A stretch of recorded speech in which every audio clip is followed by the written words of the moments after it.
जिसने राग द्वेष कामादिक जीते सब जग जान लिया, सब जीवों को मोक्ष मार्ग का निष्प्रह हो उपदेश दिया।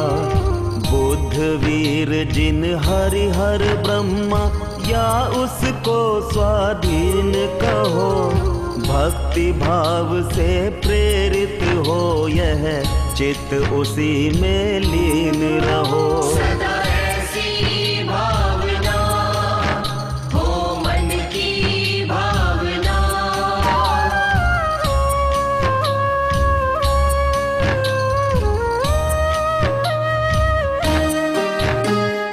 विषयों की आशा नहीं जिनके, साम्य भाव धन रखते हैं,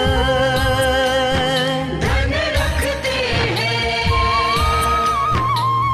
निज पर के हित साधन में जो निश दिन तत्पर रहते हैं,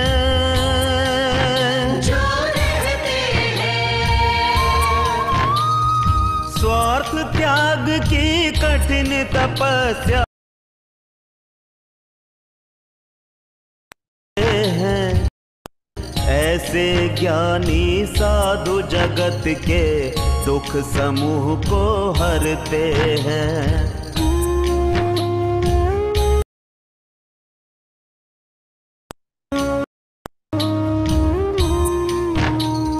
रहे सदा सत्संग उन्हीं का, ध्यान उन्हीं का नित्य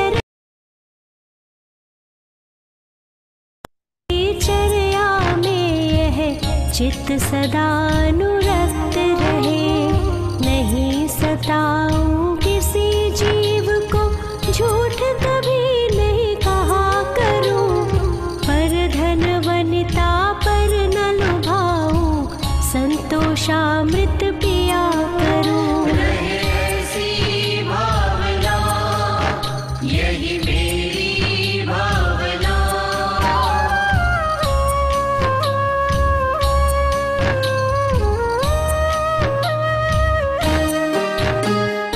अहंकार का भाव न रखूं, नहीं किसी पर क्रोध करूं, ना क्रोध करूं। देख दूसरों की बढ़ती को कभी न ईर्ष्या भाव धरूं, न ईर्ष्या भाव धरूं। रहे भावना ऐसी मेरी, सरल सत्य व्यवहार करूं, बने जहाँ तक इस जीवन में औरों का उपकार करूं।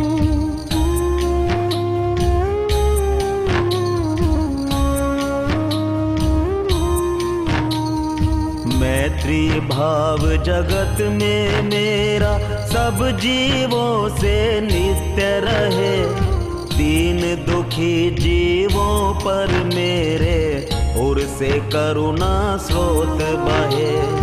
दुर्जन क्रूर कुमार्ग रतों पर क्षोभ नहीं मुझको आवे, साम्य भाव रखूं मैं उन पर ऐसी परिणति हो जावे। सदा ऐसी भावना हो मन की भावना।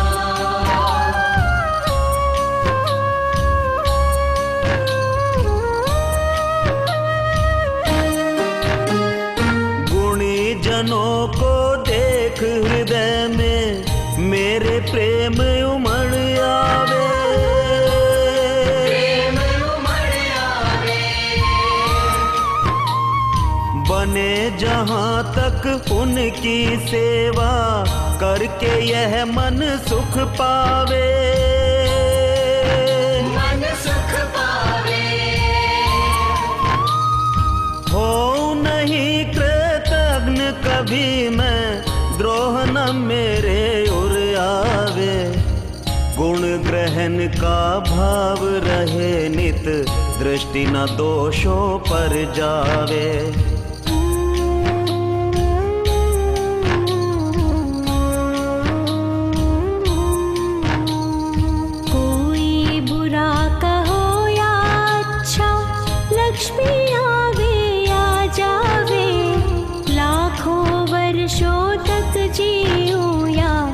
मृत्यु आज ही आ जावे, अथवा कोई कैसा ही भय या लालच देने आवे, तो भी न्याय मार्ग से मेरा कभी न पग डिगने पावे। ऐसी भावना यही मेरी भावना।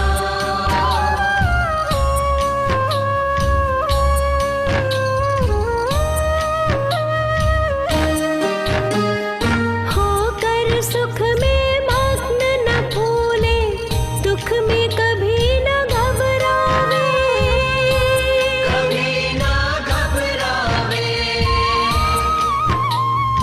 पर्वत नदी शमशान भयानक, अटवी से नहीं भय खावे, कभी ना भय खावे। रहे अडोल अकंप निरंतर, यह मन दृढ़तर बन जावे, इष्ट वियोग अनिष्ट योग में सहनशीलता दिखलावे।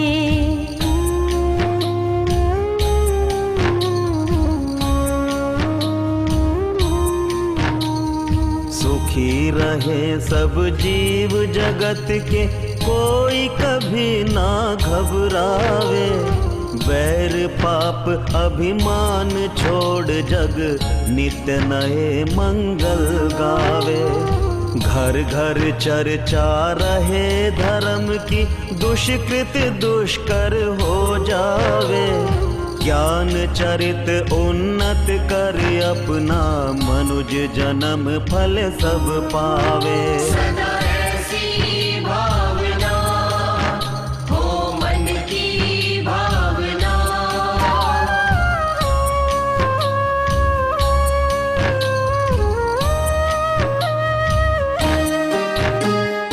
इति भीति व्यापे नहीं जग में, वृष्टि समय पर हुआ करे, समय पर हुआ करे। धर्मनिष्ठ होकर राजा भी न्याय प्रजा का किया करे। न्याय प्रजा का किया करे।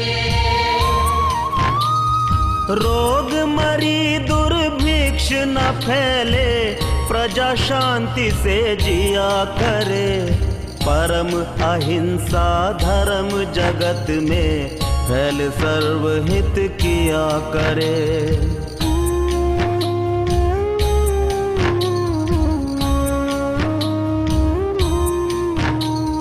फैले प्रेम परस्पर जग में, मोह दूर ही रहा करे, अप्रिय कटुक कठोर शब्द नहीं कोई मुख से कहा करे।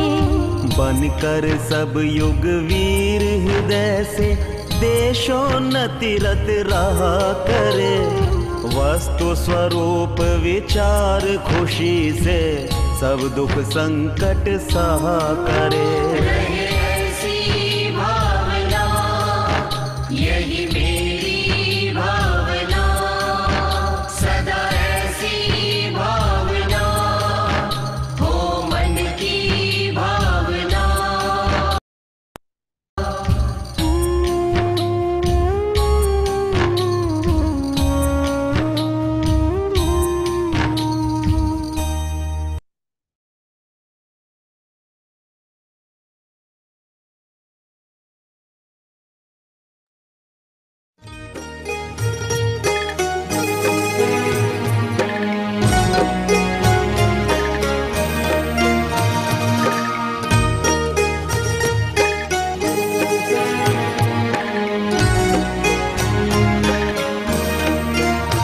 शब्दवाद नय षट द्रव्य गुण पर्याय और प्रमाण का, जड़ कर्म चेतन बंध का, अरु कर्म के अवसान का, कहे कर स्वरूप यथार्थ जग का, जो किया उपकार है उसके लिए जिन वाणी माँ को वंदना शत बार है।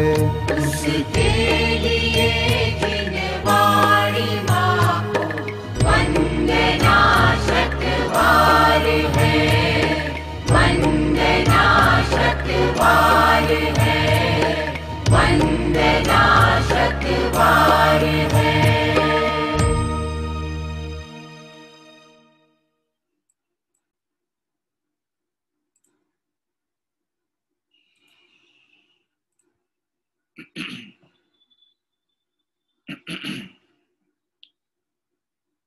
सभी साधर्मियों को जय जिनेन्द्र। आइए मंगलाचरण पूर्वक स्वाध्याय प्रारंभ करते हैं। नमो हरिहंताणं, नमो सिद्धाणं, नमो आयर्याणं, नमो वज्रायाणं, नमो लोये सबसाहूणम्। अरहंत सिद्ध सूरि उपाध्याय साधु सर्व अर्थ के प्रकाशी मांगलिक उपकारी हैं। तिनको स्वरूप जान रागते भई जो भक्ति, काय को नमाए स्तुति को उचारी हैं। धन्य धन्य तुम ही से काज सब आज भय, कर जोरी बार बार वंदना हमारी है।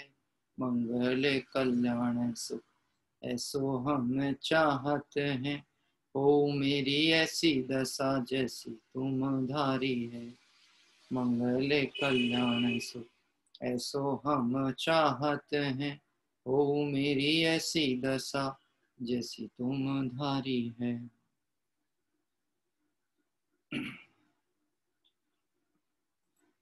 संध्याकालीन इस स्वाध्याय में हमारा ब्रह्मचर्य निर्देशिका इस विषय का स्वाध्याय चल रहा है। यद्यपि ये जो विषय है ब्रह्मचर्य निर्देशिका, इसमें अध्यात्म और नैतिकता का सुमेल आपको देखने को मिलेगा। इसमें बहुतायत विषय और चर्चाएं ऐसी आ रही हैं जिन्हें देखकर हमें ऐसा लगता है कि नैतिक जीवन की आदर्शता बताने की अपेक्षा से ये बातें यहाँ उल्लिखित की गई। लेकिन हमें विचार करना चाहिए कि ये मनुष्य पर्याय में जो जैन कुल में हम आए हैं, और जैन कुल में उत्पन्न होने के बाद कोई ना कोई लक्ष्य था, जो नरकादि गतियों से एक लक्ष्य की भावना थी, उस भावना के फलस्वरूप आज मनुष्य गति में आए हैं। तो ये जो पर्याय है ये सर्वोत्कृष्ट पर्याय। इस मनुष्य पर्याय में भी उत्कृष्ट जैन कुल और उत्तम संगति, उत्तम वीतरागी देवशास्त्र गुरुओं का सानिध्य मिलना, ये सारी अनुकूलताएं मिलने पर यदि हमारे जीवन में आत्मोत्थान ना हो, ब्रह्म स्वरूप आत्मा लक्ष्य में ना स्थापित हो, तो ये वर्तमान पर्याय का प्राप्त होना और नहीं होना बराबर होगा।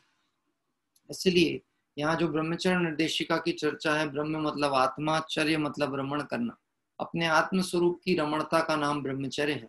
इस चर्चा के अंतर्गत एक ब्रह्म स्वरूप के आराधक जीव का जीवन कैसा होता है। वास्तव में देखा जाए तो इस ब्रह्म की आराधना वाले का जीवन अपनी आत्मोन्नति की दृष्टि से तो अलौकिक है ही, लेकिन लौकिक दृष्टि से भी देखें तो जगत में एक आदर्श रूप में होता है। जगत के जन इस ब्रह्म भाव के प्रति बहुत विनय का परिणाम रखते हैं, बहुत कहना चाहिए सम्मान का भाव रखते हैं। आप देखना, जगत में कोई बड़ा वेश या पदधारी व्यक्ति हो, उसमें इस गुण की मुख्यता से लोगों का विनय बहुमान होता है। यानी यदि वह ब्रह्म भाव का आराधक है, विषय कषायों की आसक्ति उसके कम है, पंचेंद्रिय विषयों में बहुत दौड़ भाग नहीं है, तो वो निश्चित ही जगत की दृष्टि में आदरणीय पद को प्राप्त होता है। इसलिए यहाँ जिस ब्रह्मचर्य धर्म की चर्चा की जा रही है, यह वह धर्म की आराधना है जो हमें परंपरा से स्वर्ग मोक्ष आदि में स्थापित करेगा। देखिए, स्वर्ग मोक्ष आदि इसलिए कहा क्योंकि रत्नकर्ण शावकाचार में ही आचार्य अमृतचंद स्वामी ने ऐसा लिखा है, धर्म की परिभाषा किसे कहा कि धर्म वह है जो सर्व कर्मों से रहित करता हुआ जीव को उत्तम स्वर्ग या मोक्ष सुख में स्थापित करे। क्या कह रहे हैं? तो ये जो ब्रह्म स्वरूप की आराधना है, ये यदि संयम की आराधना परिपूर्ण हो जाए तो मोक्ष की प्राप्ति हो, और संयम की आराधना में यदि कुछ कमी रह गई और आराधना और लक्ष्य तो था अपने स्वरूप की प्राप्ति का, पर कमी रह गई, तो फिर ऐसी अवस्था में देवादि गति की प्राप्ति होगी। यानी ये ब्रह्म स्वरूप की जो आराधना है ये उन्नति का ही पथ प्रशस्त करने वाली है, अवनति या पतन का। इसलिए बहुत सारी चर्चाएं इसमें एक एक क्रम से हम कर रहे हैं, और जो पंडित साहब ने व्याख्या की है उस बात के अनुसार थोड़ा विषय आज आगे की ओर लेके चलते हैं। कल जो हम पॉइंट इस पे विचार कर रहे थे, हाँ, ये हमारा पॉइंट चल रहा था,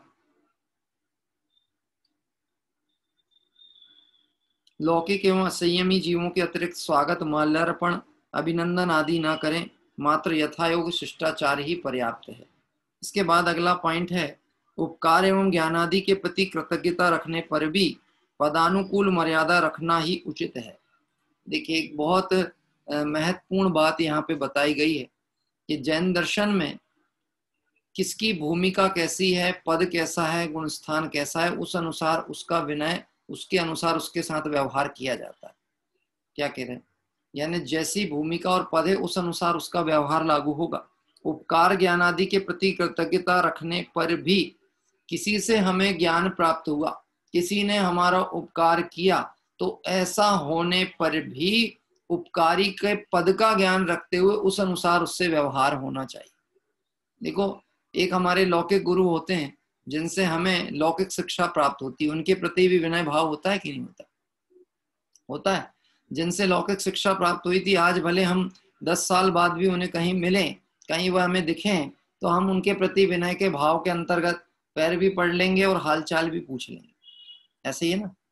तो हम उनके प्रति जो विनय भाव रखते हैं, ऐसे ही मोक्ष मार्ग में भी मोक्ष मार्ग के प्रदर्शक पंच परमेष्टि और गृहस्थ आदि की भूमिका में व्रती हैं, श्रावक भूमिका में पंचम गुण स्थान वर्ती हैं, या फिर इस मोक्ष मार्ग में आत्म उत्थान की भावना का पथ बताने वाले ऐसे गृहस्थ आराधक जीव भी हो सकते हैं।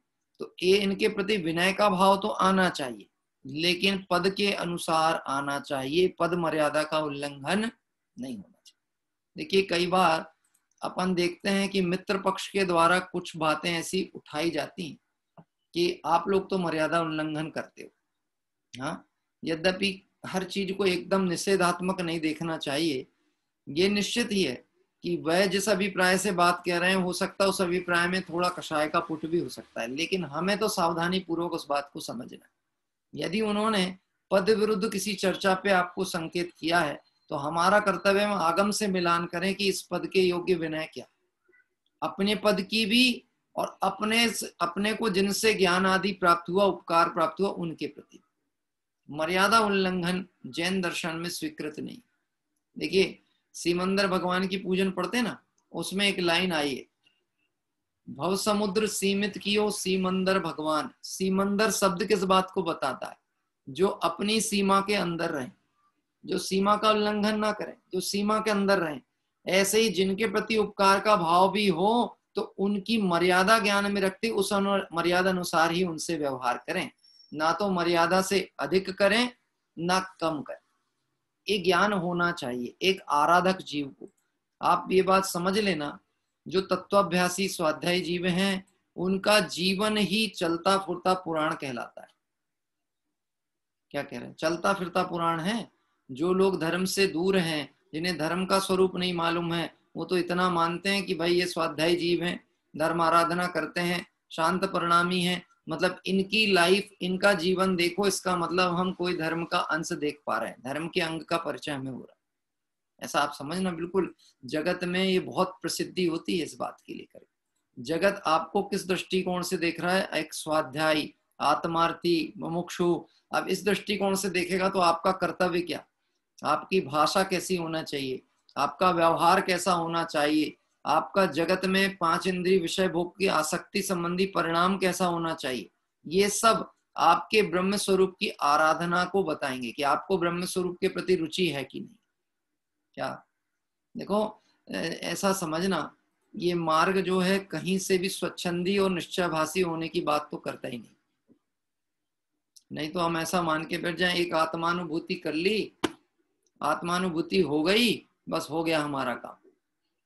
यद्यपि आत्मानुभूति जो वस्तु है, जो परिणति है, ये आत्मानुभूति ना तो कोई प्रदर्शन की वस्तु है और ना ही इसके कारण से कोई द्रव्य आदि की महत्ता की बात की गई।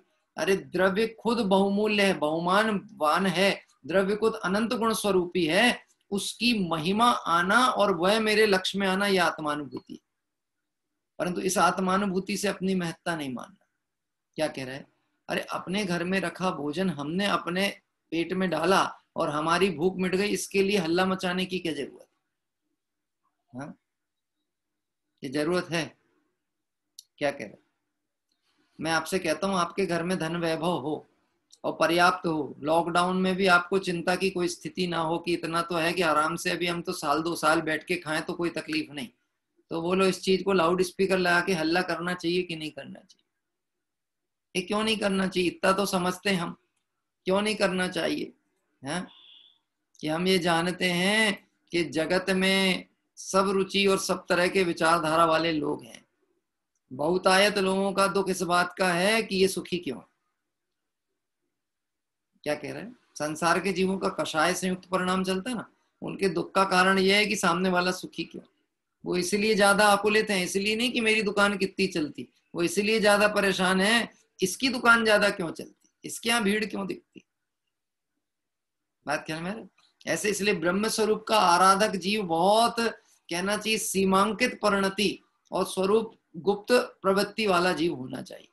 इसलिए यहाँ पे बात की ऐसे लौकिक असंयमी जीव की तो खैर बात हो गई, उपकार ज्ञान आदि के प्रति भी कृतज्ञता रखने पर पदानुकूल मर्यादा का भी रखना उचित ही है।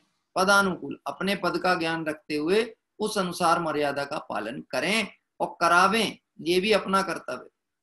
क्या कह रहे?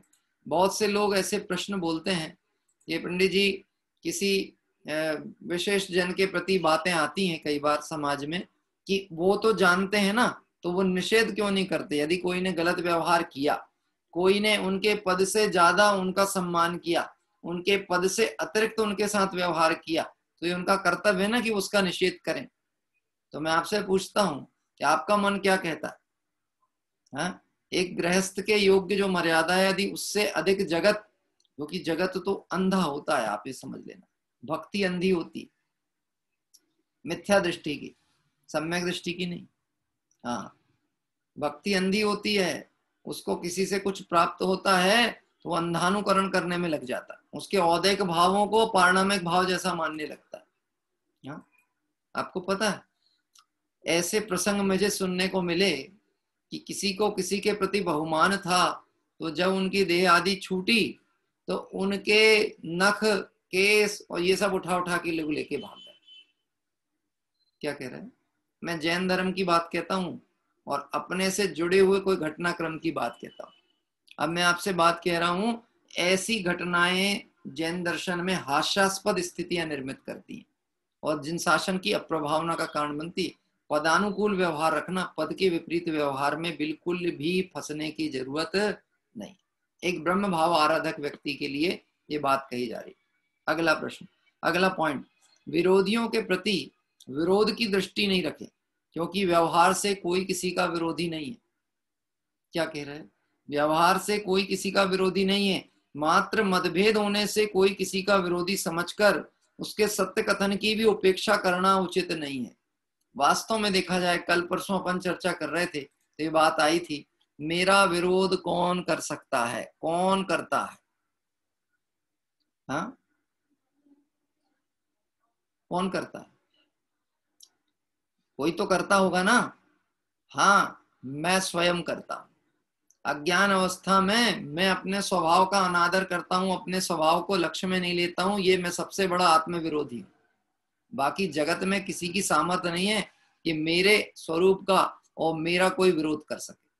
लेकिन जगत में यह होता है, दृष्टि, जगत जनों की दृष्टि होती है, ये मेरी क्षणानुसार परिणमित नहीं होता, ये मेरी आज्ञा नहीं मानता, इसको समझाओ तो समझ में नहीं आती है, ये धन का अपव्यय करता है, ये मेरा विरोधी, ये मेरी बात नहीं मानता है, इसका मतलब वो है मेरा विरोधी है।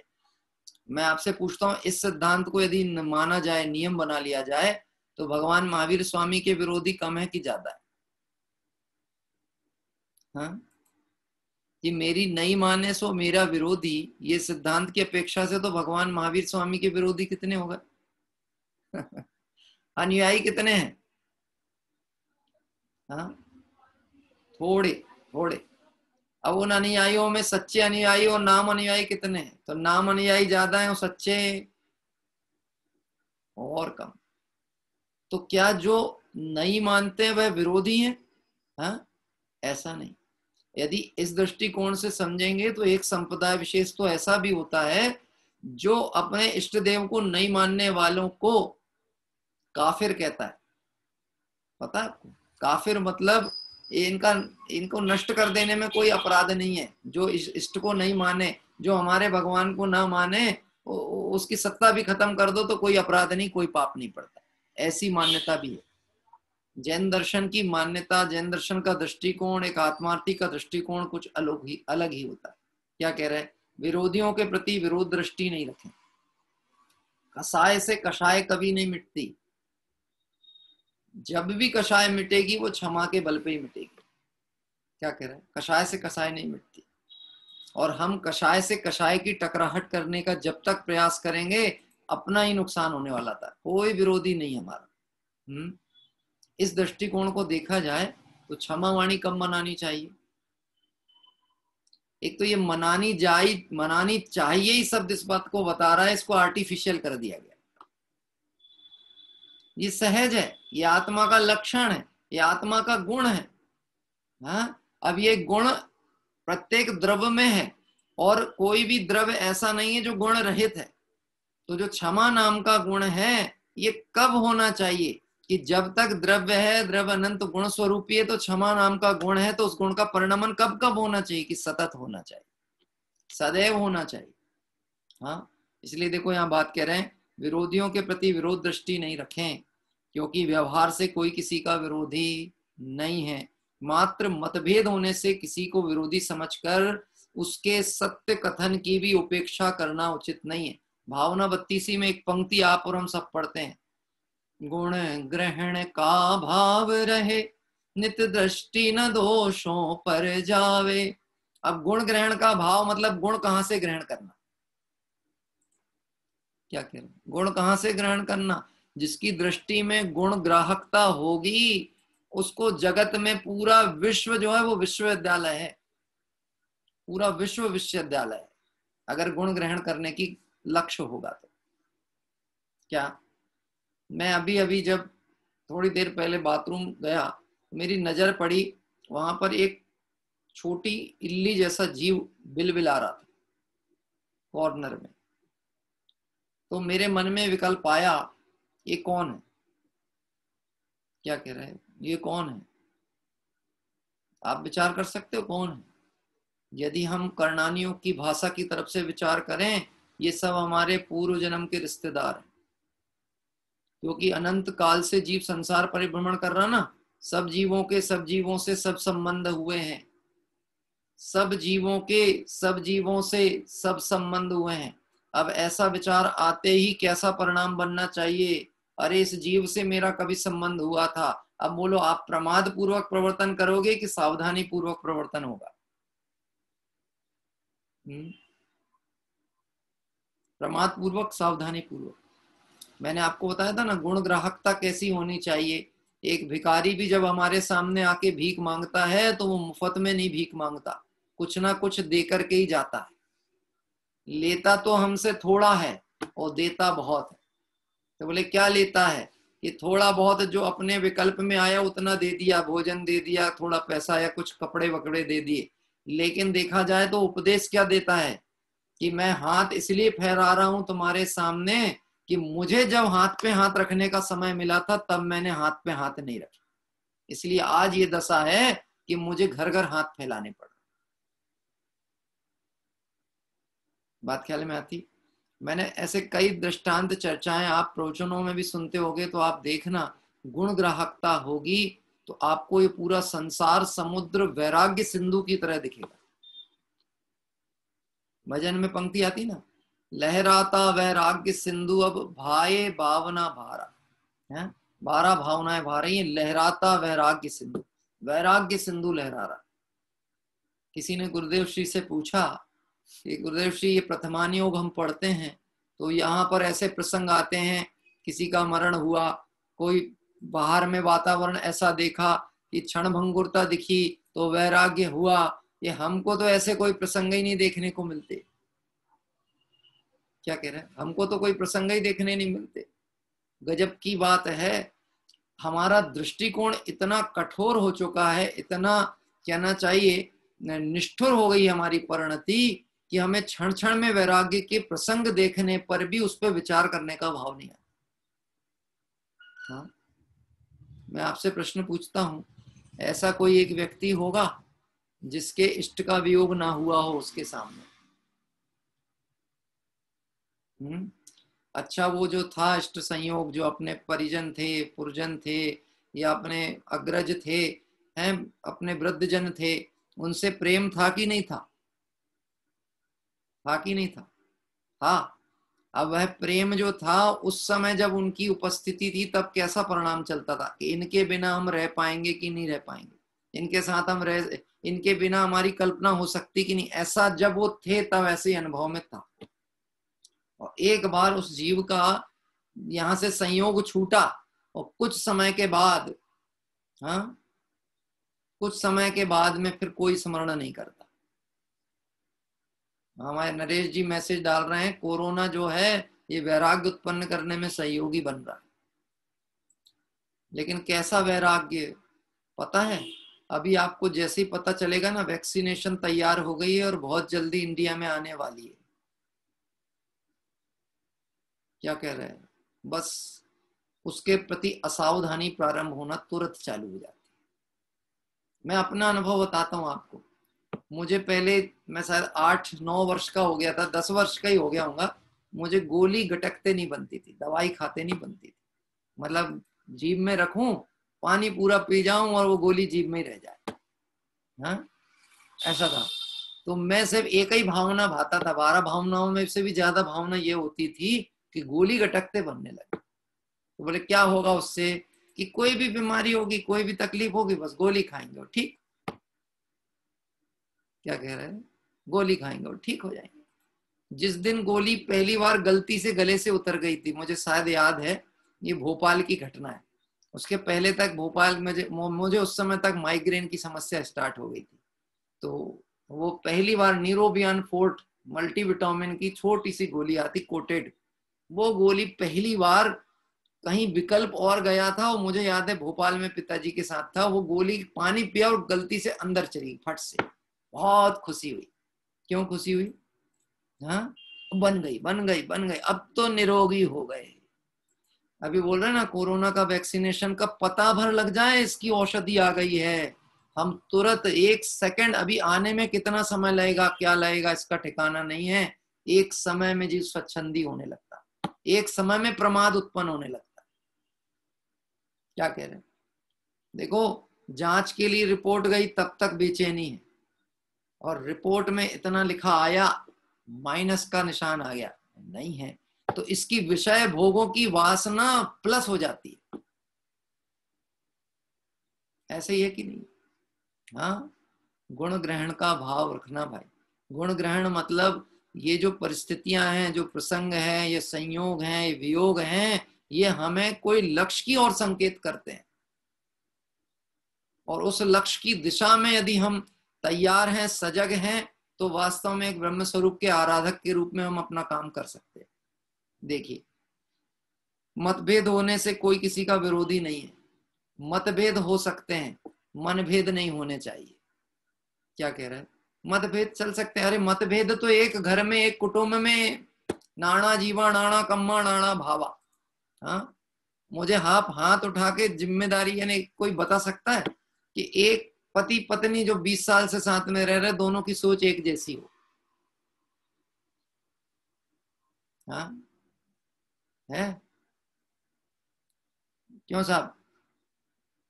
नीलेश जी, आप कभी बाहर गए और एक साड़ी खरीद के लाए, तो आप तो चयन करके लाए थे ना अपनी पसंद की। ये जरूरी है कि वो पसंद आएगी भाभी जी को घर में? है? हाँ, वो दोनों जन से ला रहे। क्यों? क्योंकि पंडित जी ये लाके नहीं देते ना, लाए तब तो हम बताएं। हाँ, क्या कह रहे हैं? आदमी की ऐसी पड़ी हुई है दृष्टिकोण। मैं आपको बताता हूँ ना, मैं अपने अनुभव ही बताता हूँ। मैं अपने अनुभव, मेरा जब संबंध होने वाला था तो कपड़े के चयन करवाने के लिए लेके जाते ना कि देख लो, तुम भी देख लो, तुम भी देख लो, ऐसा ऐसा कपड़े चयन। तो बोले देखो ये 5 साड़ी अपन ले रहे हैं देने के लिए, ऐसा मेरे बहन ने बताई, 5 साड़ी दे रहे हैं, देखो इसमें तुमको पसंद आती है? मगर ये वाला मुझे अच्छा लगा, ये वाला अच्छा लगा।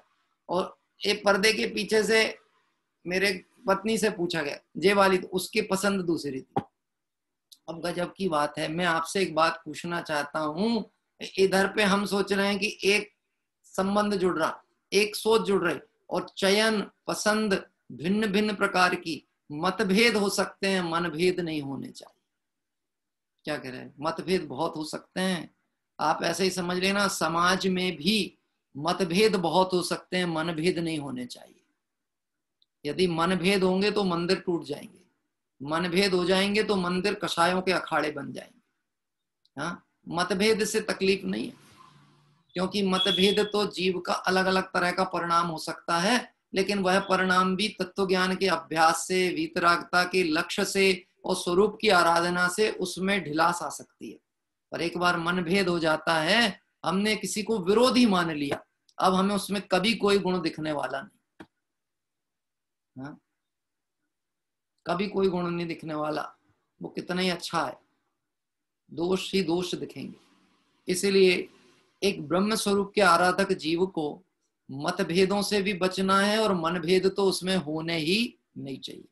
उसके कथानुसार दोष का विलंब स्वीकार करके अपने में सुधार का प्रयत्न करना ही हितकर है। लौकिक में एक नीति थी, आपने सुना होगा, निंदक न्यारे राखिए, आंगन कुटी छवाए, और बिन पानी बिन साबुने निर्मल करे सुभाए। सुना था आपने? हाँ, किस किसने सुना? निंदक न्यारे राखिए, कि जो निंदा करे उसको अपने निकट में, अपने घर में रख लो बुला के। ये बोले क्या है, ये सतत जागृत करता है, आपके दोष आपको बताता है, आप सावधान होके सुधर सकते हो। हाँ, कबीर के दोहे हैं, अतुल भाई बता रहे हैं, कबीर के दोहे। हाँ, यद्यपि उन्होंने बोला अपने पास निंदक रख लो, हम तो ये कह रहे हैं हमारा कोई विरोधी नहीं है, ना रखना है ना हटाना है, बस ऐसा तत्व विचार से निर्णय करना है, जो भी विरोधी और समर्थक की हम बात कहें वो सिर्फ मेरा अनुकूल कहें प्रतिकूल कहें, यह झूठी मन की वृत्ति, ये मेरे ही मन की कल्पना है और कुछ भी नहीं। देखिए अगला पॉइंट है, अपने दोषों को छिपाकर मात्र दूसरों के दोष देते रहना कदापि श्रेयस्कर नहीं है। ये तो तत्वार सूत्र में भी ऐसी चर्चा आई है कि अपने दोषों को छुपाना और दूसरों के दोष को प्रकट करना, और अपने गुणों को प्रकट करना और दूसरे के दोष को प्रकट करना, ये नीच गोत्र के बंध का कारण। अपने गुणों का प्रदर्शन और दूसरे के दोष का उद्घाटन, ये नीच गोत्र के बंध का कारण। क्या कह रहे हैं? और उच्च गोत्र का क्या, कि दूसरे के दोष को छुपाना और अपने बड़े गुण भी हों तो उसको प्रकट नहीं होने देना। ये बहुत हिम्मत की जरूरत है। अंदर में कोई आपकी क्वालिटी हो और उसे आपको बताने का ना भाव आए, ये बहुत बल चाहिए इसके लिए। नहीं तो छोटी छोटी सी भी अगर अपने में क्वालिटी हो तो हमारे मन में एक बात आती कि दुनिया को पता लगनी चाहिए हम में क्वालिटी है। हाँ? पता है इस लॉकडाउन ने कितने बाथरूम सिंगरों को निकाल करके सोशल मंचों पे ला दिया। समझ रहे हैं आप? बाथरूम सिंगर मतलब जो एक कमरे के अंदर कभी गाने की हिम्मत नहीं करते थे, वो सब 400 600 रुपए वाले चाइना वाले माइक लेकर के, और ढेर सारे, अब आप देखो तो ढेर सारे सिंगिंग प्रोग्राम। हाँ, क्यों ऐसा? क्यों? ये कोई की निंदा प्रशंसा की चर्चा नहीं चल रही, व्यक्ति का आसक्ति एक एक पर्याय पे पड़ी हुई है। उसको ऐसा लगता है यही उद्घाटित हो जाए तो मैं प्रसिद्ध हो जाऊं, मैं महान हो जाऊं। इसलिए यहाँ कहा कि अपने दोषों को छिपाकर मात्र दूसरों के दोष देते रहना कदापि श्रेयस्कर नहीं। हाँ, और एक बात समझना, जिसमें हमें दोष दिख रहा है वह दोष मेरी कषाय का है, उस जीव का नहीं। मेरे अंदर कषाय है तो मुझे ऐसा लगता है कि ये ऐसा है। पूरा खेल कषाय का ही है, संसार अवस्था का। एक बार का दृष्टांत है, सन्मति संदेश में एक कथा पढ़ी थी मैंने, शायद चंद्रगुप्त या कोई मौर्य सम्राट की ऐसी कोई बात आती। मौर्य सम्राट में हो सकता है चंद्रगुप्त नहीं हो, कोई और भी थे, नाम कुछ हो सकते हैं, पर सम्राट थे कोई, या सम्राट अशोक या समथिंग कोई थे, और उनके साथ कालिदास बैठे थे। और कालिदास का तो नाम ही कालिदास है, मतलब वर्ण हो सकता है कि एकदम काला सा रहा होगा। हाँ, और एक दिन बैठे थे संध्या काल में, और बहुत तीक्ष्ण गर्मी थी, तो कहीं उपवन के पास में जाकर के बैठ गए। बात करते करते दोनों में निकटता थी, तो बात कर रहे थे कि देखो तुम्हारे में जितना ज्ञान है, इसके साथ साथ यदि थोड़े तुम सुंदर भी होते ना तो बहुत अच्छा होता। ऐसा बोले। कौन? वो सम्राट ने उनसे कहा कि तुम अगर सुंदर भी होते तो बहुत अच्छा होता, थोड़े काले हो ना, सांवले हो तो अच्छे नहीं दिखते तुम। ऐसा सुन लिया उनने, कोई बात नहीं। थोड़ी देर के बाद सम्राट को प्यास लगी, गर्मी के दिन थे, तो उन्होंने पानी मांगा कि पानी चाहिए। हाँ, तो उन्होंने बोला पानी कौन सा चाहिए आपको, कौन सा पानी पियोगे आप? हाँ, तो वो बोले अब राजा हो, सम्राट हो, तो स्वर्ण पात्र का पानी पिएंगे। अब वो सोने के घड़े में रखा हुआ पानी लेकर के आए। अब पानी को जैसे ही मुंह पे लगाया, ये तो बहुत खराब लग रहा, बहुत गर्म है पानी। हाँ, अब बोले आप तो सम्राट हो ना, स्वर्ण पात्र का पानी पियोगे तो पानी तो जैसा प्रकृति वैसा रहेगा। नहीं नहीं, मुझे तो शीतल जल चाहिए। तो बोले वो तो मिट्टी के घड़े में मिलने वाला। काय में मिलेगा? मिट्टी के घड़े में। आपको चलेगा मिट्टी के घड़े का पानी? आप सम्राट हो। अरे अभी मुझे तो ठंडा पानी चाहिए। जब ठंडा पानी, वो घड़े का पानी दिया और पानी शीतल लगा, ये अच्छा है। मैं आपसे प्रश्न पूछता हूं, उस घड़े की बाह्य प्रकृति देख रहा था तो कैसा लग रहा था देखने में? कि बहुमूल्य दिख रहा था वो स्वर्ण का पात्र, और ये दिख रहा था हीन। लेकिन जब उसके अंदर के गुण को देखा तो फिर लगा ये ही सच्चा है, ये जिसको मैं सही मान रहा था ये गलत। मालूम है तो उन्होंने क्या कहा? जैसे आप अभी मेरे ऊपर के इस चमड़े को देख के कह रहे थे कि यह सुंदर है, इसमें सौंदर्य नहीं है। आप ज्ञान को सौंदर्य नहीं मानते। वास्तव में देखा, ज्ञान समान न आन जगत में सुख को कारण। ज्ञान के समान कोई दूसरा सुंदर वस्तु नहीं। और ये समझ लेना, जब जब ज्ञान कषायों से ओझल होगा तब तक दूसरों के दोष देखने में आएंगे, और जब जब ज्ञान जागृत होगा, कषाय ढकेंगी, तो स्वयं ही सामने वाले के गुण आपको दिखने वाले। तो देखो यहाँ पे आगे की चर्चा करते हैं। दोष तो स्वयं ही आत्मनिरीक्षण पूर्वक छोड़ने योग्य हैं, फिर दूसरों के बताने पर भी ना छोड़े वह तो तीव्र कषाय है। दोष कैसे छोड़ना?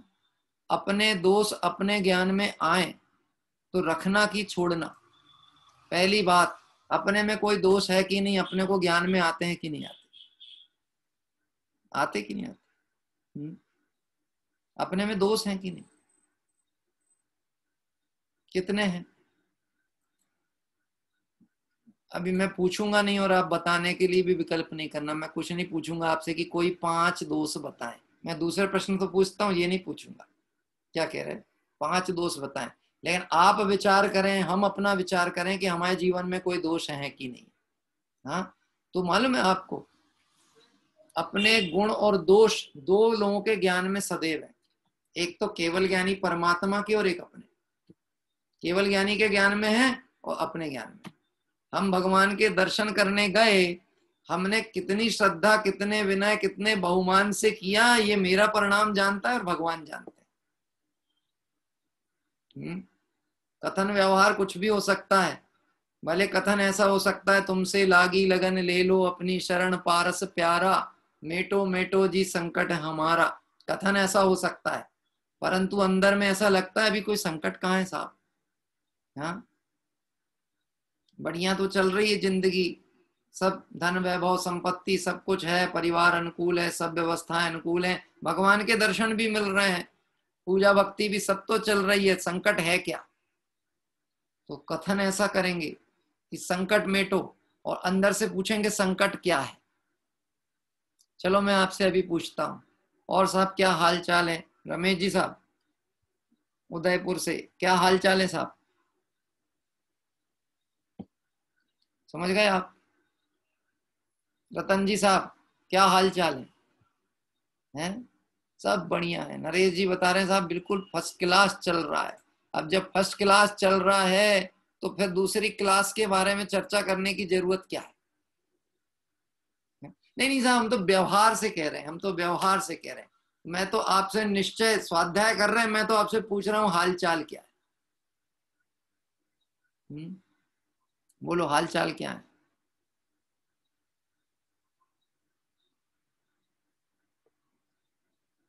कि हाल चाल, संसार अवस्था का नाम ही दुख है।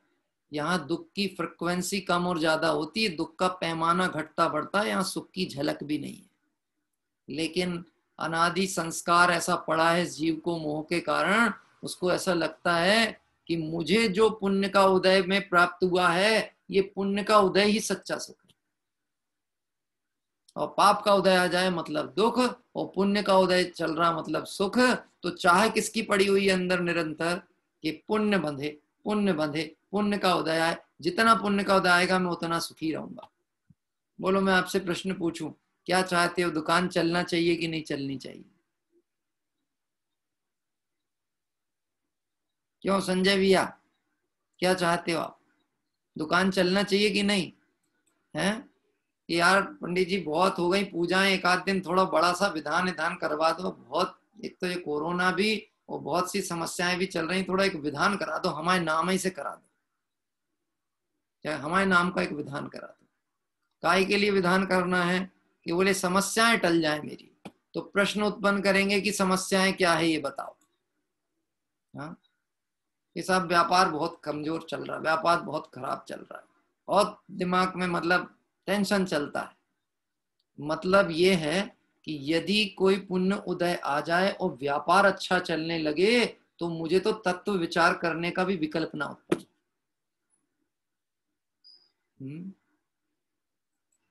आप देखना प्रथमान योग में, प्रथमान योग मतलब प्रथमान योग में मैं पुराण पुरुषों की बात नहीं कह रहा, मैं तो अभी वर्तमान के कुछ 200-300 वर्ष पहले विद्वानों की चर्चा करूं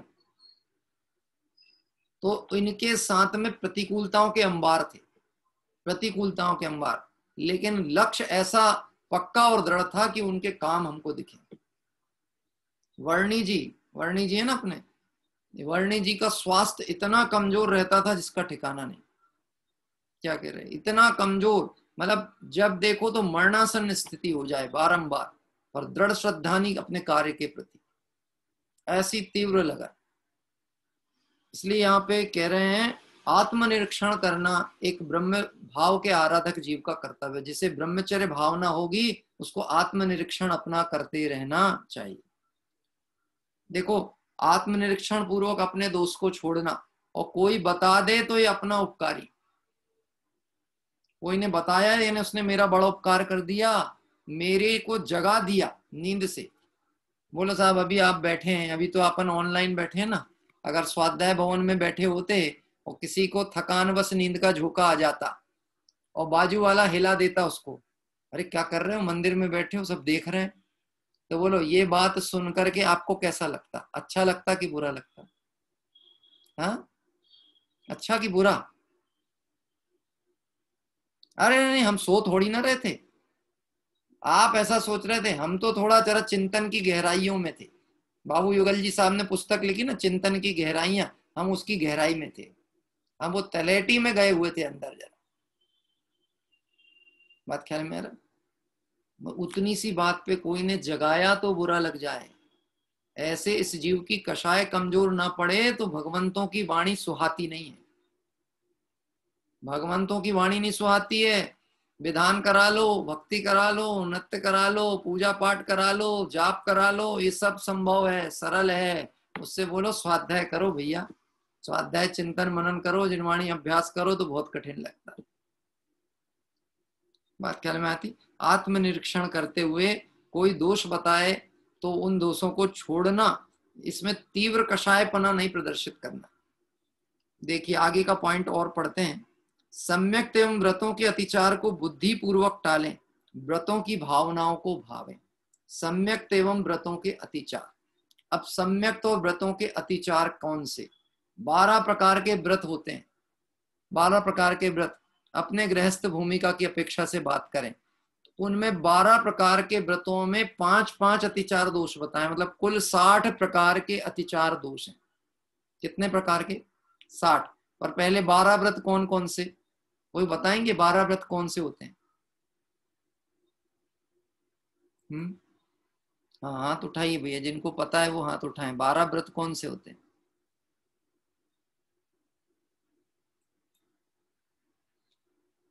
हाँ साहब, रतन जी साहब बताएं, माइक अनम्यूट करिए आपका। 5 अणुव्रत जी, 3 गुणव्रत और 4 शिक्षा व्रत। बहुत अच्छे। 5 अणुव्रत, 3 गुणव्रत, 4 शिक्षा व्रत। 5 अणुव्रत कौन कौन से? अहिंसा, झूठ, चोरी, कुछ परिग्रह के उल्टे। अच्छा, बहुत अच्छे। ये पंडित जी, हम बताएंगे 5 पांडवों के नाम। बोले कौन कौन? कि एक तो था युधिष्ठिर, एक अर्जुन, और 2 उसके छोटे भाई थे, और एक और कोई था। ऐसे 5 थे सर, 5। देखो गजब की बात है। हिंसा, झूठ, चोरी, कुशील, परिग्रह, जिसको छोड़ना है हम कह रहे हैं वो हमारे स्मरण में है, इसके अपोजिट वाले ढूंढ के लिया। अपोजिट वो है कि अपोजिट ये है? बोलो, कहते क्रोध के अभाव से क्षमा प्रकट होती है कि क्षमा प्रकट होने से क्रोध का अभाव होता है? क्या होता है? वो भूल जाओ, 5 पाप के नाम तो चलेगा, पर व्रत याद रहने चाहिए, क्योंकि वो हमारी भूमिका है। अच्छा है, मैं तो आपसे थोड़ा सा जागृति की दृष्टिकोण से बात कहता हूँ। इतना तो पता है कि ये जो विपक्षी शत्रु हैं, विपक्षी दल हैं, वो हमने पकड़ के बैठे हैं, इनको छोड़ना है, और जो व्रत है उनको ग्रहण करना। अहिंसाणुव्रत, सत्याणुव्रत, अचौर्याणुव्रत, ब्रह्मचर्याणुव्रत और परिग्रह परिमाण व्रत, है ना। ये हो गए आपके 5 प्रकार के व्रत। और फिर उसके बाद में आएंगे 4 प्रकार के शिक्षा व्रत और ये आपके गुणव्रत और शिक्षा व्रत। तो अभी गुणव्रत 3 प्रकार के और ये 4, ऐसे कुल मिला के 12। इनमें जो 5 की अभी नाम चर्चा की ना, हिंसाणुव्रत, सत्याणुव्रत, इसके अतिचार दोष हैं 5-5। रत्नकंठ श्रावकाचार में आपने पढ़े होंगे 5-5 अतिचार दोष। पर पहले प्रश्न आता है, अतिचार दोष लगते किसको हैं? जिसके व्रत होंगे उसके अतिचार होंगे, कि जिसके व्रत नहीं है उसके अतिचार होंगे? देखो एक बात ध्यान से समझना, रात्रि भोजन त्याग का जिसका नियम होगा उसको अतिचार दोष लगेगा, कि जो रात्रि भोजन करता है उसको दोष लगेगा? अतिचार दोष किसका? जिसके रात्रि भोजन का त्याग का नियम है, अब कभी प्रमादवश भूल से पानी पी लिया या कोई पदार्थ सेवन करने में आ गया तो उसको अतिचार दोष कहलाएगा। जिसका त्याग ही नहीं है, जिसका नियम नहीं है, उसको अतिचार दोष नहीं होते।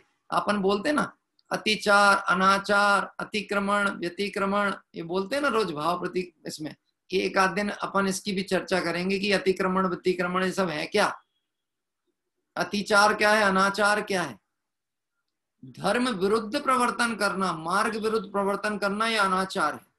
और मार्ग की आज्ञा अनुसार प्रवर्तन करना पर शिथिलता प्रमाद से दोष लग जाना, यह अतिचार है।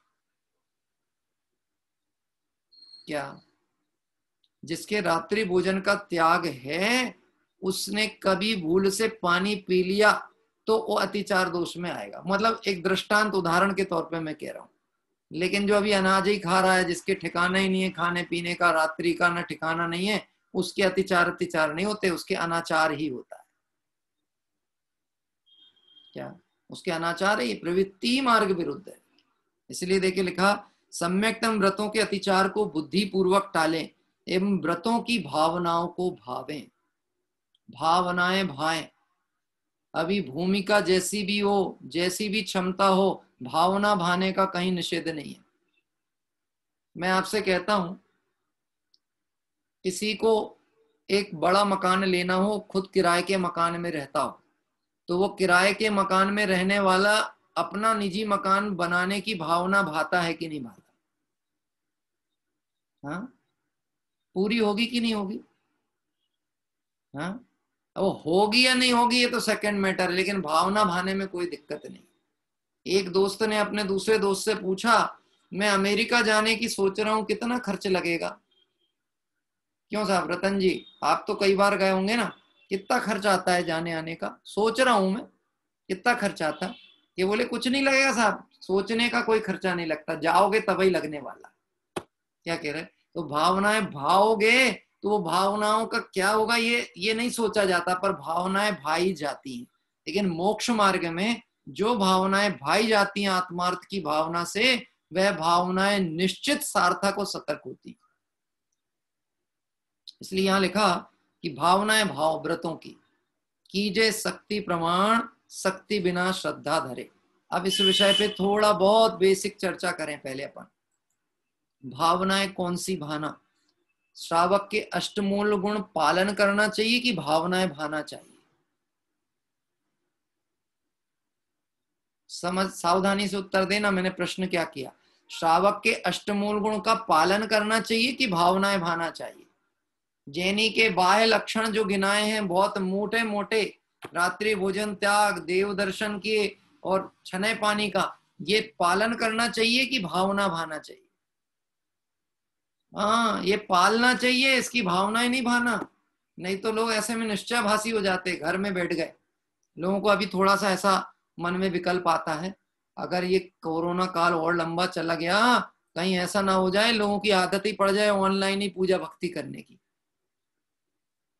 क्या कह रहे हैं?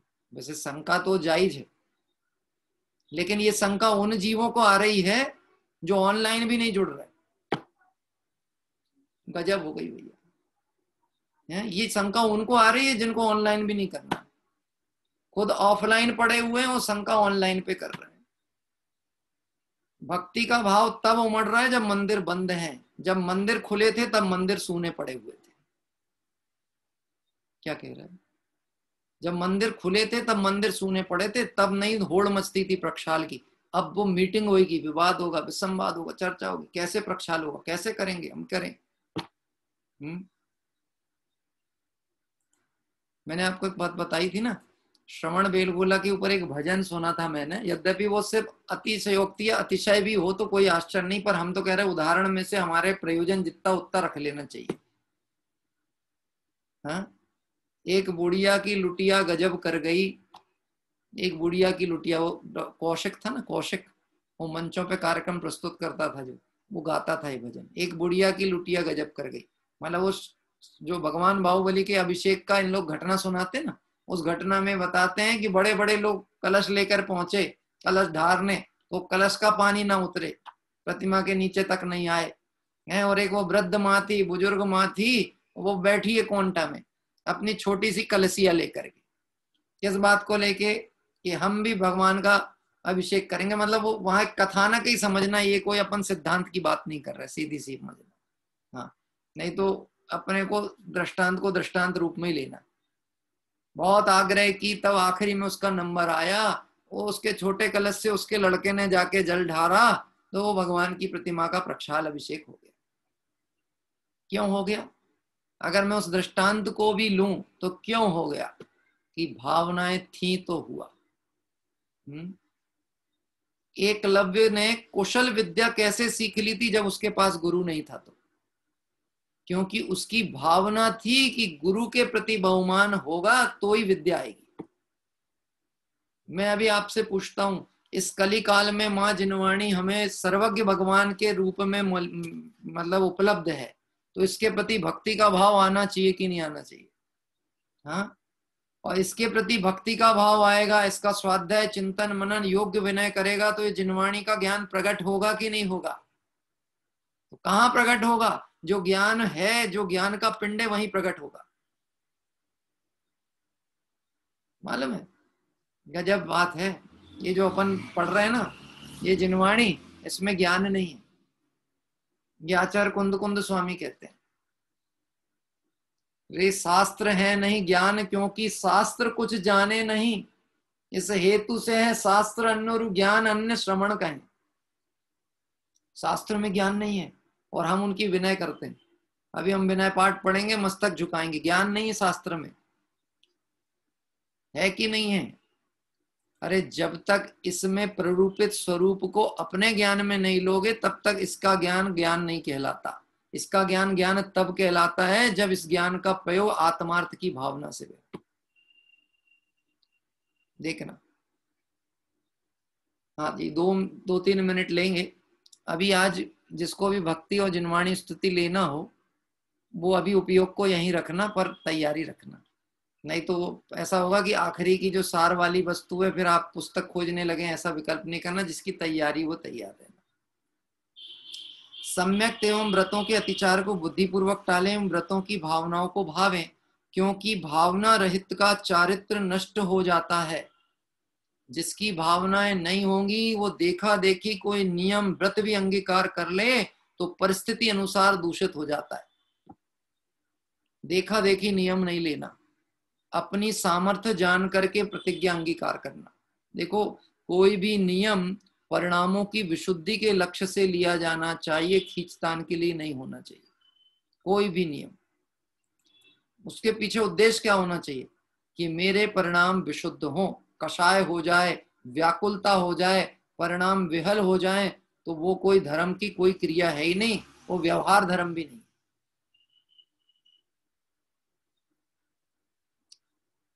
इसके लिए पर्व के दिनों में प्रतिक्रमण की प्रक्रिया का अवलंबन भी लेना अच्छा है। एक ब्रह्मचर्य की भावना वाले के लिए बात कही है कि उसके लिए प्रतिक्रमण की प्रक्रिया अपनानी चाहिए। क्या अपनानी चाहिए? व्रतों में दोष ना लगे, व्रतों में सावधानी हो, कभी अतिचार आदि लगे तो आलोचना करें और नहीं तो प्रतिक्रमण करें। अपन प्रतिदिन जो प्रतिक्रमण पाठ पढ़ते हैं ना, वो क्यों पढ़ते हैं? क्यों पढ़ते हैं कि अभी हमारे जो सटकर्म चलते हैं दैनिक जीवन में, जो पापाचार अयत्नाचार रूप प्रवर्तन होता है, यद्यपि बुद्धिपूर्वक हम करना नहीं चाहते परंतु प्रमादवश जो भी हो जाता है उसके प्रति सावधानी बढ़े और वह अयत्नाचार से हम बचें और हमारा पुरुषार्थ उग्र हो, इस भावना से हम भाव प्रतिक्रमण प्रतिदिन पढ़ते हैं। इस तरह अभी यहां तक की चर्चा अपन ने ली है। एक छोटा पॉइंट है जिसे मैं पढ़ देता हूं क्योंकि इसमें व्याख्या कुछ करने की नहीं है। 2 मिनट चूंकि अभी समय है, आप घड़ी नहीं देखना, मैं आपको बताते जा रहा हूं कि 2 मिनट बाकी है। हाँ, वो बताया था ना, आप घड़ी देखते हो तो मैं नहीं चाहता कि आपको पाप का बंध हो। क्यों? आप घड़ी क्यों देखोगे बताओ? आपको घड़ी देखने का भाव क्यों आएगा? टाइम हो गया क्या? बंद होने का समय हो गया क्या? हाँ, ये भाव आए कि ये जो धर्म चर्चा है, स्वाध्याय चर्चा है, ये बंद होने का टाइम हो गया क्या? ये विकल्प अच्छा विकल्प नहीं है। और मैं देखता हूं ना तो मुझे इसमें पुण्य का बंध होता है। इस भाव से मैं बार बार देखता हूं ऐसा भी नहीं समझना, पर नजर पड़ जाती है, ध्यान में आ जाता है समय हो गया कि नहीं होगा। पुण्य क्यों बनता है? कि मेरे निमित्त से किसी को आकुलता नहीं होनी चाहिए। अब अभी मालूम, आप बहुत से लोग कहेंगे अरे नहीं पंडित जी आप ऐसा क्यों सोचते हैं, हमको कोई आकुलता नहीं होती, हम तो निराकुल आत्मा है। अच्छी बात है, नहीं होती आकुलता, लेकिन धर्म की मर्यादा जो भी है, तत्व जो है वो मर्यादित होना चाहिए, प्रामाणिक होना चाहिए और आत्मिक सुख का कारण बनना चाहिए। इस दृष्टिकोण से बात रहती है। अन्य जीवों के दृष्टांत ग्रहण करके वे भी तो ऐसा करते हैं, ऐसा कहकर शिथिलाचारी नहीं होना, अपनी परिणति आगम से मिलाना, दूसरे को देखकर शिथिलाचारी नहीं होना। कोई बहुत ज्ञानी भी लौकिक में क्षोभसम ज्ञान उसका बहुत धर्म ज्ञान बहुत हो सकता है उसके जीवन में थोड़ा कोई औदैहिक परिणाम जनित कमजोरियां भी चलती हों। आपको ध्यान है, अपन इसी चर्चा के शुरू में आए थे, औदैहिक परिणामों को आदर्श नहीं बनाना, दूसरे के औदैहिक भावों को नहीं देखना। जगत औदैहिक भावों पे बहुत जल्दी आकर्षित होता है और औदैहिक भाव उदय जनित परिणाम है तो उदय अनुसार बदलते हैं। तो यदि तू औदैहिक भावों से व्यक्ति का परिचय करेगा तो उदय बदलेगा, वो परिणाम बदलेगा तो तेरे श्रद्धान भी बदल जाएगा। श्रद्धान भी बदल जाएगा। आपने देखा कभी कभी कोई का किसी के प्रति बहुत तीव्र आकर्षण हो जाता है, भैया हमको तो इनकी बात बहुत अच्छी लगती है, हम तो इनके साथ समय बिताना चाहते हैं, हम इनके साथ ही रहना चाहते, और फिर थोड़े दिन बाद पता चलता है कि वही व्यक्ति उनकी क्रिटिसाइज कर रहा। क्यों कर रहा? जब निकटवर्ती होता है ना तो निकटवर्ती में गुण ग्राहकता का रस घट जाता है और उसके जीवन के गुण दोष दिखने लगते हैं, और वो दिखना चालू हुए तो जो उससे अच्छे गुण ग्रहण करना था वो ओझल हो जाते हैं और दोष दिखना प्रारंभ हो जाता है। मालूम है लौकिक नियम है, अति परिचयात अवज्ञा, बहुत परिचय से अवज्ञा होती है। दामाद को अपने ससुराल कितने बार जाना चाहिए साल भर में? हाँ, भाभी जी बता रही। हम प्रश्न तो भाई साहब से पूछना, उत्तर उनसे चाह रहे थे, भाभी जी ने बता दी, एक बार ही आना, एक बार से एक बार। हाँ, एक बार क्यों? बार बार जाए तो क्या दिक्कत है? हाँ, और लॉकडाउन में फंस भी जाए ना तो उसकी जिम्मेदारी है कि फटाफट व्यवस्था जमाए अपनी और अपने घर पहुंचे। अब ऐसा नहीं कि अब लॉकडाउन लगा तो अब यहीं बैठे। हमारे फूफा जी थे, शांत हो गए। पुराने लोग बड़े गजब गजब के अनुभव की बातें करते थे। एक बार एक हमारे घर में संबंध देखने दिखाने की चर्चा चल रही थी, तो उन्होंने वो संबंध की बात ही चल रही है, अभी तो बातचीत ही चल रही है, और एक कहावत सुना दी सबके सामने। बुंदेलखंड के थे तो बोलने में तो स्पष्टवादी थे। हाँ, तो उन्होंने बता दिया कि दूर जमाई पूर जमाई। दूर जमाई मतलब दूर का दामाद हो ना तो पूरा दामाद, और गांव जमाई आधो, गांव का जमाद हो, एक ही गांव में मिल गया हो, आधा दामाद। और घर जमाई गधा बराबर, जब चाहे तब ला दो। क्या कह रहे हैं? घर जमाई तो गधा बराबर है, जाओ आप सब्जी लेके आ जाना, बहुत दिन हो गए, कब तक तुमको हलवा खिलाएंगे रोज बैठा के। आप देख लेना अनुभव कि जब साल में एक बार जाओगे तो लिफाफा भी बड़ा रहेगा, व्यवहार भी बड़ा होगा, व्यंजन भी सब बनेंगे, आदर सत्कार होगा। और आप साल में 6 बार जाना, आपकी थाली की सब्जियों की कटोरियां कम होने लगेंगी ऑटोमेटिकली। क्यों? अति परिचयात अवज्ञा, अति परिचय से अवज्ञा होती है। ये लौकिक नीति है, लेकिन गजब की बात है, अपने आत्मा से जितना परिचय बढ़ेगा उतना उतना सत्कार, उतना आनंद आएगा। तो लौकिक में तो अवज्ञा होगी, और मोक्ष मार्ग में आत्म आराधक बनेगा, ब्रह्म भाव का आराधक बनेगा, तो मुक्ति निकट आती चली जाएगी। इसलिए वहां से दृष्टि हटाना और अपने स्वरूप पर दृष्टि लाना, यही सब अपने हित का मार्ग है जो जिनवाणी में प्रशस्त किया है। हम सब आत्मा आराधना से इस बात को समझें। हाँ, हाँ, कोई कह रहा आपको सब पता है, कैसे पता? हम भी गृहस्थ की भूमिका वाले हैं ना। हाँ, गृहस्थ की भूमिका वाले हैं, सब नहीं पता। क्या कह रहे हैं? ये तो थोड़ा बहुत जो पता है, थोड़ा बहुत सुना है, समझा है और अनुभव में आता है, सुख कहते हैं। बाकी तो हर व्यक्ति को अपना सुख दुख पता है, कितना अच्छा अनुभव किसको कैसा है। क्या कह रहे हैं? और अपना ही अनुभव काम में आता है। आइए हम सभी चलेंगे भक्ति के क्रम में। आज किसी की तैयारी हो, मैंने सुबह बोला था अगर किसी की तैयारी होगी तो आप मुझे नाम प्रेषित कर दें। स्वाति जी ने एक हाथ उठाया है, स्वाति बहन है। हाँ जी, चलिए आपका माइक अनम्यूट करिएगा। जय जिनेन्द्र सभी को। जय जिनेन्द्र, जय जिनेन्द्र। मानुष जन्म अनमोल रे, इसे मिट्टी में मत घोल रे। अब जो मिला है फिर न मिलेगा, कभी कभी नहीं, कभी नहीं रे। मानुष जन्म अनमोल रे, इसे मिट्टी में मत घोल रे। अब जो मिला है फिर न मिलेगा, कभी नहीं, कभी नहीं, कभी नहीं रे। वीर नाम तू बोल रे, जीवन में रस रे। अब जो मिला है फिर न मिलेगा, कभी नहीं, कभी नहीं, कभी नहीं रे। मानुष जन्म अनमोल रे, इस मिट्टी में मत घोल रे। अब जो मिला है फिर न मिलेगा, कभी नहीं, कभी नहीं, कभी नहीं रे। तू है बुलबुला पानी का, मत कर रे चोर जवानी का, मत कर चोर जवानी।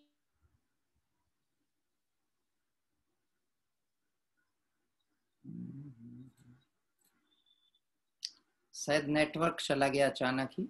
बहन ने अच्छी स्तुति चालू की थी, पाठ बहुत सुंदर। मानुष जन्म अनमोल रे, इसको विषयों में मत घोल रे। ये अवसर अब मिला है फिर न मिलेगा, कभी नहीं, कभी नहीं, कभी नहीं। मतलब यदि ये तरसपर्याय की अगर अंतिम स्थिति हुई तो निश्चित ये समझ लेना चाहिए कि ये भाव अंतिम अंतिम ही है। मैंने आपको एक बात कही थी, अपन आगम पद्धति से इस बात को समझें। जब सर्वोत्कृष्ट अनुकूलताएं मिल जाएं तो ये समझ लेना पूरे पुण्य जितना सत्ता में था वो सामूहिक रूप में उदय में आ गया। क्या कह रहे हैं? निचोड़ निकल के आ गया है, अब बचा कुछ नहीं है। क्या कह रहे हैं? गन्ने का रस पूरा निचोड़ चुका है, अब तो वो सिर्फ छिलके बचे हैं जो फेंकने वाले हैं। ऐसे वर्तमान पर्याय में यदि मनुष्य पर्याय, जैन कुल, उत्तम धर्म सब कुछ मिल गया तो निश्चित समझ लेना कि पुण्य प्रकृतियां जो विशेष सत्ता में पड़ी थी उसका उदय चल रहा है। अब इसको सार्थक कर ले या इससे भाव को बढ़ा ले, ये जीव को स्वयं इसका विचार करके अपना भवितव्य तय करना चाहिए। अच्छी भक्ति बहन ले रही थी, निश्चित ही कुछ नेटवर्क के कारण वो पूरी नहीं हो पाई, पर जितने भी अंश हमने सुना बहुत प्रेरणात्मक बात उन्होंने कही। आइए हम सभी थोड़ा सा जो बच्चों की भक्ति क्रम का भी लाभ ले रहे हैं, उसमें से एक दो बच्चों का आज अपन थोड़ा सुनते हैं। बहुत अच्छे अच्छे बच्चे अभी व्हाट्सएप पे वीडियो हमें सेंड करते जा रहे हैं। देखते हैं हम एक दो बालकों का, बच्चों का इसमें सुनते हैं थोड़ा।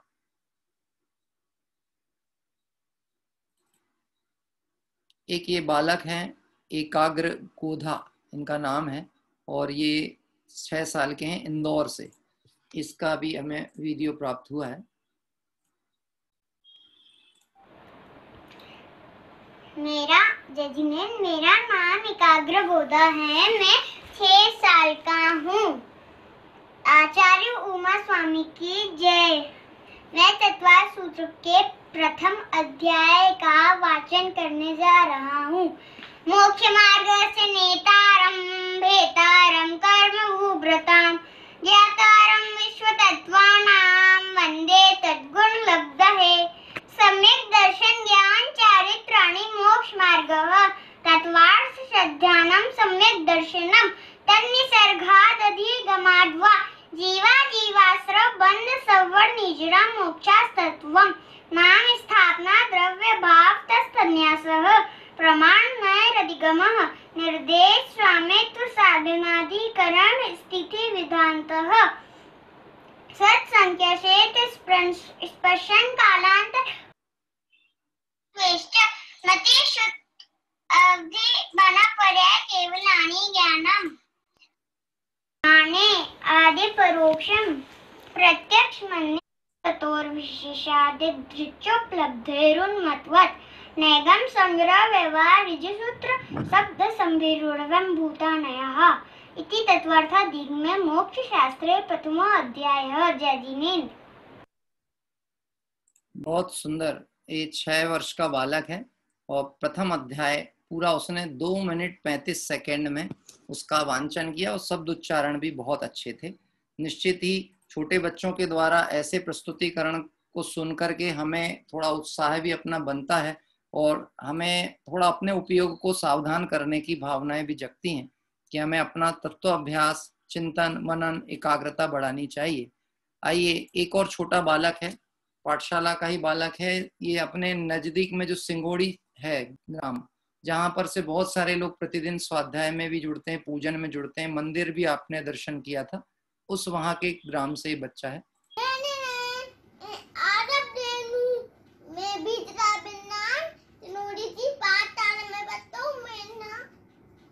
मेरा नाम है आराधन। बेटा परमेष्टि किसे कहते हैं?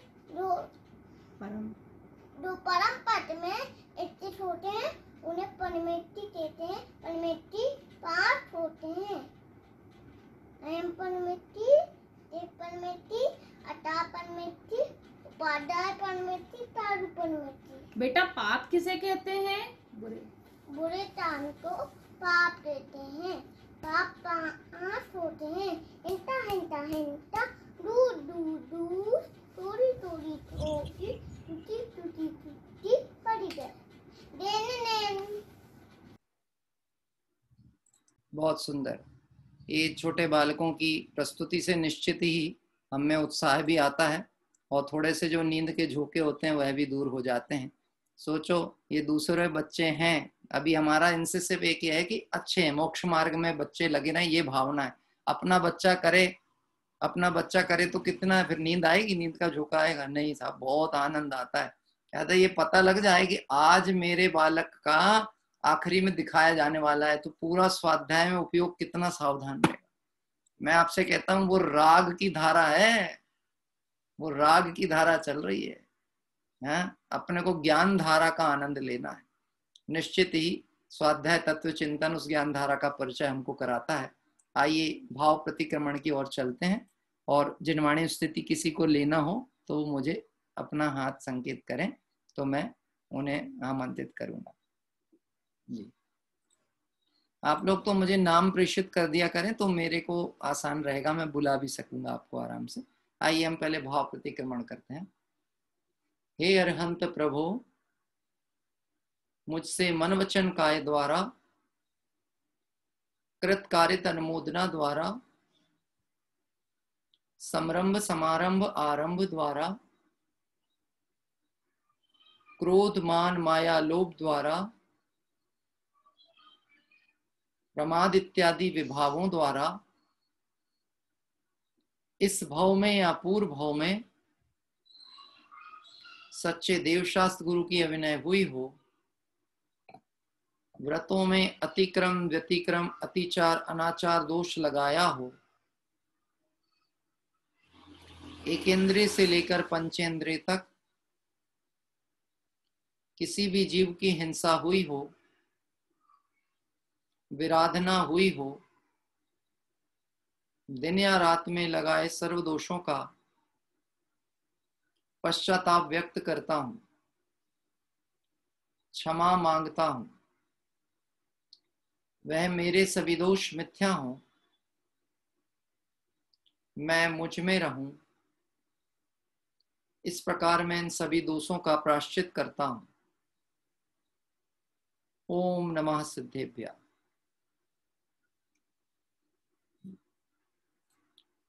हाँ हाँ, हमारे राजस्थान से भी एक नाम है, और एक हमारे रेखा जी का भी नाम आया है। मैं रेखा जी ने शायद अभी तक नहीं लिया है, तो मैं एक बार उनको अवसर प्रदान करना चाहूंगा। जी, आपका माइक अनम्यूट कर रहे हैं, आप क्लिक करिए, वहां पे मैसेज आया होगा, आप देखिए।